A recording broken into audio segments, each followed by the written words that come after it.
deputado. Usaram o nosso e-mail conversas.cruzadas@tvcom.com.br. Gustavo Moritz, Rafael Breda, Adão Santos, Carlos Roberto Rodrigues. E foi o Moritz, né, que lamentou, que pena que a lei eleitoral nos impede de debatermos os aspectos políticos de tudo isso. Todos nós lamentamos, mas todos nós somos muito responsáveis.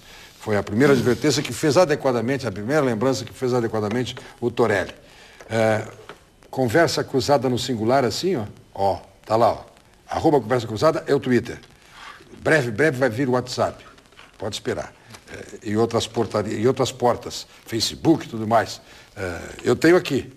Quem sabe e quiser mandar, @RS Cláudio Brito. @RS Cláudio Brito é o Twitter e o Facebook é facebook.com/RS Cláudio Brito. RS do Rio Grande do Sul. Tem mais 450 Cláudio Brito pelo país, então para ficar bem claro, eu botei RS Cláudio Brito. Tá.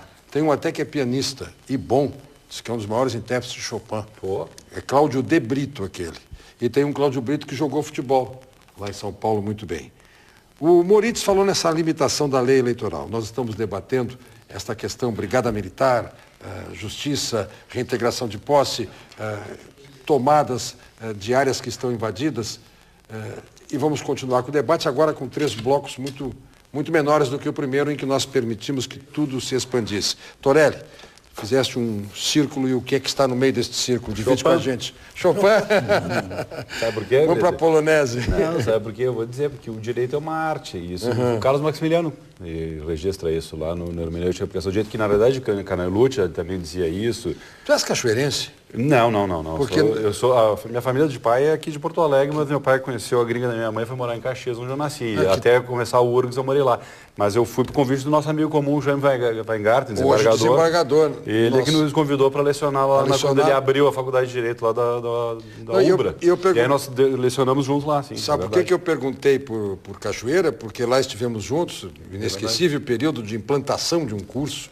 E o Maximiliano é cachoeirense, né? Sim, é verdade. Por isso que eu pensei, olha, ele foi buscar... Na realidade, ele nasceu em São Jerônimo, né? Mas é que era a Vila de Santa... Não, é isso aí, eu acho que é a Vila de Santa Maria, na realidade.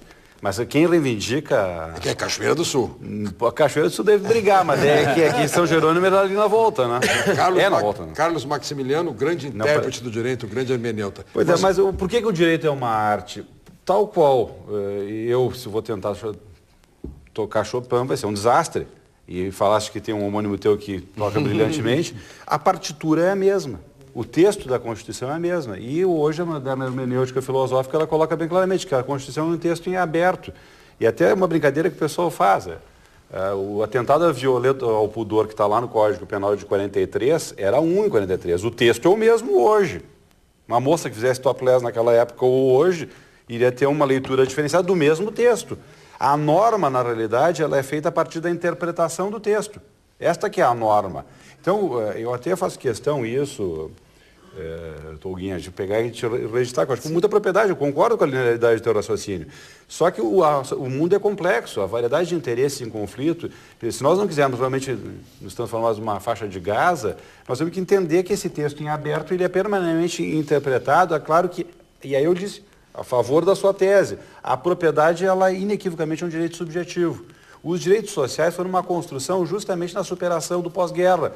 E foi uma obra do século XX, justamente porque aquele modelo liberal clássico lá do século XIX, onde o Estado apenas tinha que ser o gendarme, a autoridade policial e garantia a ordem, aquele modelo lá terminou em 2 guerras. É o pós-guerra que gerou justamente a ideia de trazer para dentro do texto da Constituição todas as pretensões legítimas ao mínimo existencial, ao direito das pessoas de terem saúde, educação, que é um mínimo existencial para viverem com dignidade. Agora, Cláudio Brito tem bem presente isso. Ainda hoje há um debate, mas há um direito subjetivo? Eu posso entrar com uma ação no judiciário e me dar a minha casa? Não há. O grande constitucionalista português, o Canotilho, ele escreve um texto que é publicado no boletim da Universidade de Coimbra, que é Levando os Direitos Econômicos, Sociais a Sério. Econômicos, Sociais e Culturais a Sério.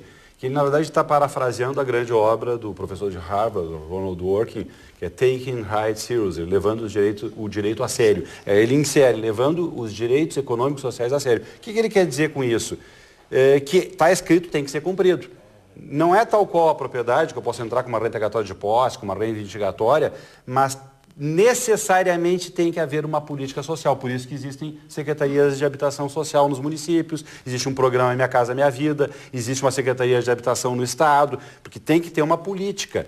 E, obviamente, que essa política vai perseguir um objetivo que é muito difícil. Não tem país no mundo que tenha equacionado plenamente a questão habitacional. Mas existe uma política. Em situações como esta, e aí eu digo com muita propriedade, Toguinha, está bem lançado, mas só que os próprios construtores, os grandes proprietários, eles têm que compreender que o direito existe para todos e rigorosamente é uma questão de de procedimento, de tempo hábil a que as coisas sejam cumpridas. Então talvez haja uma certa leitura subjetiva de que as instituições não estejam funcionando, mas eu acho bem razoável que o Estado tenha pleiteado justamente um tempo para buscar adequar as condições, e o ideal seria assim, com o magistrado com razoabilidade, então é o seguinte, olha, vamos deixar esse tempo, a decisão está dada, não há possibilidade de uso capião, na medida em que há uma resistência, não tem possibilidade da prescrição aquisitiva, então a propriedade, ao final, ao cabo, vai ser preservada. Agora, nós temos que entender que é necessário compor o poder econômico que existe,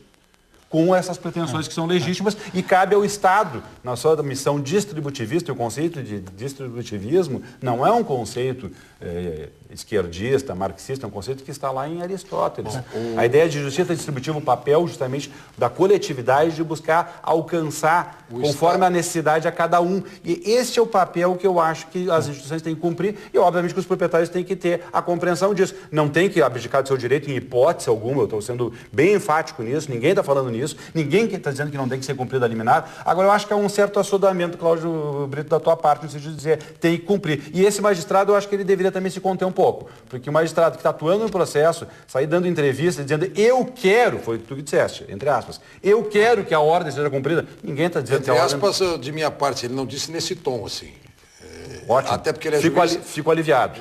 Se fosse promotor, seria nesse tom, mas ele é um juiz. Não, fico mais tranquilo. Agora eu quero só encerrar minha manifestação dizendo que justamente o Sir Thomas More, que pagou com a vida por ter dito para o Henrique VIII que ele não iria submeter ao credo anglicano, ele que era integrante da alta corte da Inglaterra, ele é que forjou uma frase muito expressiva, que ele disse, para o meu próprio bem, as garantias da lei devem ser asseguradas a todos.